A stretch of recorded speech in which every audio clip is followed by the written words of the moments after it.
श्री स्वामी समर्थ. नमस्कार मैत्रिणो. आजची रेसिपी असणार आहे थालीपीठ, पण वेगळ्या पद्धतीचे थालीपीठ असणार आहेत. छोटा घोळ असतो ना, कुणी घोळाची भाजी म्हणता, ह्याला मोठा घोळ छोटा घोळ. घोळाच्या भाजीपासून आपण थालीपीठ करणार आहोत. नेहमीच भाजी खातो करून मुटकुळे करता कोणी, मी आज थालीपीठ करणार आहे. स्वच्छ धुवून घेतलेली बघा आणि थोडीशी बारीक चिरून घेतली मी.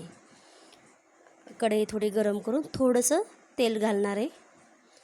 तेल घालून तो गोळा आहे भाजी परतून, छान भाजी म्हणलं तरी चालतं, छान परतून घेणार आहे मऊ होईपर्यंत. थालीपीठ इतके छान लागतात त्याची खायला. मुलं अशा भाज्या खात नाहीत वेगवेगळ्या.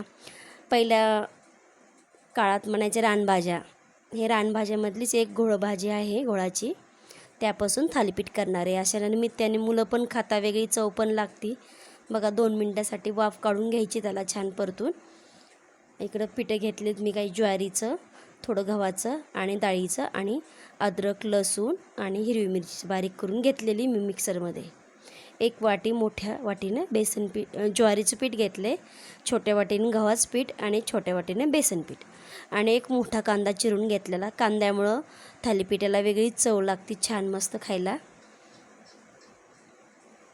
कोथिंबीर घालूया थोडीशी, तोपर्यंत आपली भाजी पण परतती आहे. आणि ओवा घालूया कुस्करून, मिक्सरमध्ये बारीक केलेला नाही मी तो.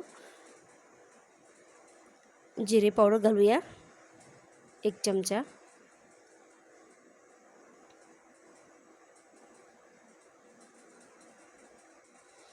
मीठ घालूया चवीनुसार.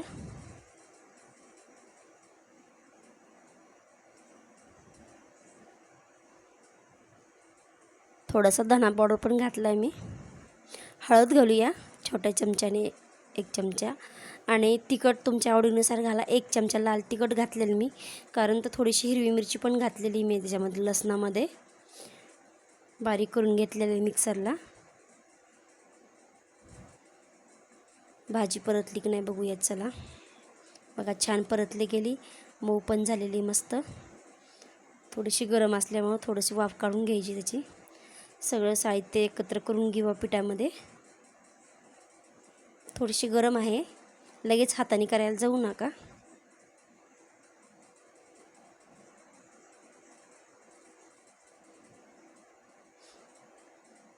वेगवेगळ्या पद्धतीने जर थालीपीठ केले तर मुलं पण आवडून खातात. एक चवच राहते प्रत्येक वेळेला. कधी मेथीचे, कधी पत्तागोबीचे, भोपळ्याचे, कांद्याचे. आज घोळ्याच्या भाजीची करणार आहे मी. मिक्सरचं भांडं धुवून घेऊया. ते अद्रक, लसूण आणि हिरवी मिरची घातली होती मी. थोडं थोडं करून भिजून घेऊया पीठ.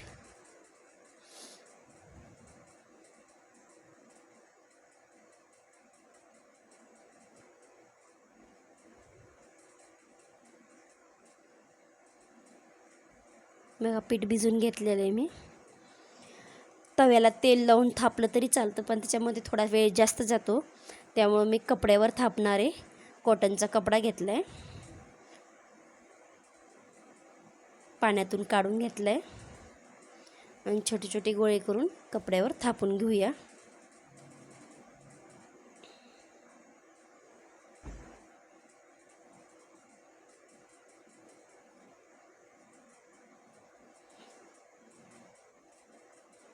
असं पातळ पातळ थापून घ्यायचा. तवा गरम होते तोपर्यंत आपलं. डायरेक्ट तव्यावर जरी थापलं तरी पण फक्त वेळ जास्त जातो, तो पण छान लागतो त्याच्यात पण खायला, तव्यावरचे पण.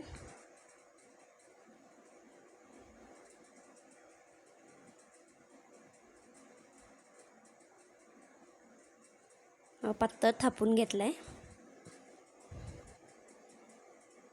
थोडेशा छिद्र पाडून घ्यायचे. तेल सोडलं की मग छान भाजला जातो. मग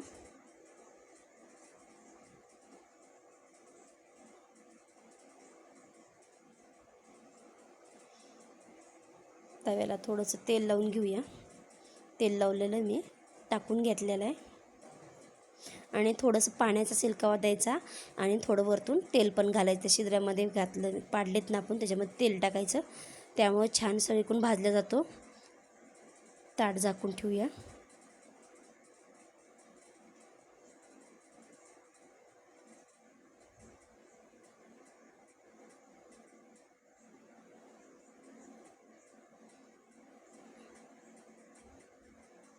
असे सर्व करून घेणार आहे मी थालीपीठ.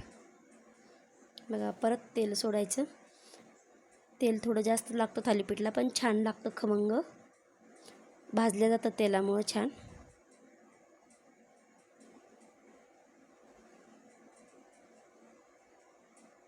परत थोडंसं तेल घालून टाकून घेऊया. जर नाही निघालं परत थोडासा हात लावायचा पाण्याचा, कपडा पटकन निघला जातो. मग परत थोडंसं पाणी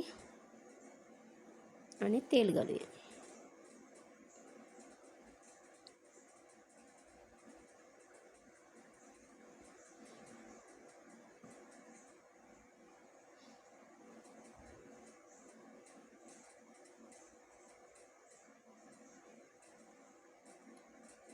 असे थालीपीठ करून घेते बघा मी सर्व.